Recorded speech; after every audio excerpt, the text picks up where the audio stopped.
قرآن و حدیث کے نور سے میری امت کے سینوں کو جگمگا دو۔ عرض کرنے لگے اللہ کے محبوب یہاں آپ کے قرب میں رہتا ہوں، آپ کے روضہ پاک کی زیارت نصیب ہوتی ہے، فرمایا کہ وہاں چلے جاؤ، جب چاہو گے میں حجاب چہرے سے ہٹا کے اپنے حسن کا جلوہ دکھا دوں گا، جب چاہو گے۔ وہ آئے ہند کے اندر اور انہوں نے بھی اپنی کتاب کے اندر حضور علیہ السلام کے میلاد کی برکتوں کا ذکر کیا۔ مجھے پتا یہ 75 مرتبہ عالم بیداری میں جنہوں نے روح وضحا دیکھا ہو، زلف عنبری کو دیکھا ہو، اللہ کے محبوب کا دیدار کیا ہو،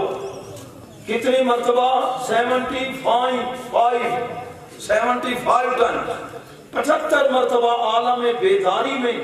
امام جلال الدین سیوطی رحمت اللہ علیہ نے بیداری میں روح وضحا دیکھا، پیارے محبوب صلی اللہ علیہ وسلم کا دیدار کیا، عربی میں میلاد کی برکتوں پر رسالہ لکھا، حسن المقصد فی عمل المولد۔ یہ علماء سے دعا لینے کے لیے میں نے ابھی تمہید باندھی ہے۔